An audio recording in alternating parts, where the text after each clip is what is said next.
ये है talks news network और आप देख रहे हैं पॉलिटॉक्स, राजनीति का कच्चा चिट्ठा। मैंने भी जो निर्णय लेने की बात हुई है ये अखबार में पढ़ा है। मैं समझता हूँ कि हम लोगों ने पहले सीधा चुनाव करने की बात कही थी, उस निर्णय को हमने बदल कर कहा कि दोबारा इनडायरेक्ट चुनाव हो। वहाँ तक तो ठीक था, लेकिन जो नया निर्णय शहरी विकास मंत्रालय का आया है, मुझे लगता है कि वो निर्णय मंत्रालय ने लिया है। इसकी चर्चा कैबिनेट में हुई नहीं है, ना ही विधायक दल की मीटिंग हुई है। लेकिन मैं मानता हूं कि चुनाव सीधे होने चाहिए थे और ये एक तरह से हाइब्रिड नाम दिया जा रहा है, लेकिन मैं समझता हूं कि ये निर्णय सही नहीं है, क्योंकि इसमें बैकडोर एंट्री होगी। जो व्यक्ति पार्षद का चुनाव नहीं जीत पा रहा है, उसको हम मेयर या चेयरपर्सन का चुनाव लड़ने दें।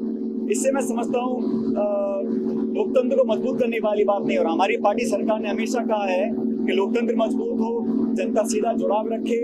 तो इस प्रकार का जो निर्णय लिया गया है, मैं इस निर्णय से सहमत नहीं हूँ। इस जानते हैं, अब उनको संज्ञान लेकर निर्णय लेना है, लेकिन चुनाव हो तो उसका एक मैसेज हो कि लोग अपने प्रतिनिधि को चुन रहे हैं।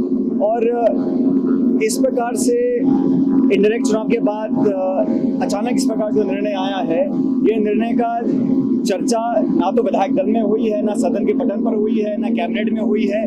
मंत्री महोदय और म्युनिसिपल एक्ट के तहत अगर निर्णय लेना चाहते हैं तो मैं समझता हूँ व्यवहारिक नहीं है, राजनीतिक दृष्टिकोण से सही नहीं है। मुझे नहीं लगता कि हिंदुस्तान में किसी भी राज्य में इस प्रकार का कोई प्रणाली को अंजाम दिया गया है। तो इसका संज्ञान लेना चाहिए और इस निर्णय में बदलाव करने की जरूरत है। आप अपना मत भी बताएंगे। संगठन से कोई चर्चा नहीं हुई है, इस निर्णय को मंत्रालय ने लिया है, इसकी जानकारी मैंने अखबारों में देखी है, लेकिन मैं इस निर्णय को सही नहीं मानता हूँ। तो सर इसको लेकर मैंने जैसे मुझे जानकारी मिली, कल मैं महाराष्ट्र में था चुनाव प्रचार में, कल मुझे जानकारी मिली है और मैंने अपना मत आपको बताया है। और एक सर उसका निर्णय भी जो अनाउंसमेंट किया है, मुझे लगता है कि मंत्री महोदय ने सबसे चर्चा कर लिया गया होगा। उसने सबके सुझावों को देखकर प्रशासनिक दृष्टिकोण से जो बेहतर निर्णय है वही निर्णय उन्होंने लिया होगा। ये है टॉक्स न्यूज नेटवर्क और आप देख रहे हैं पॉलिटॉक्स, राजनीति का कच्चा चिट्ठा।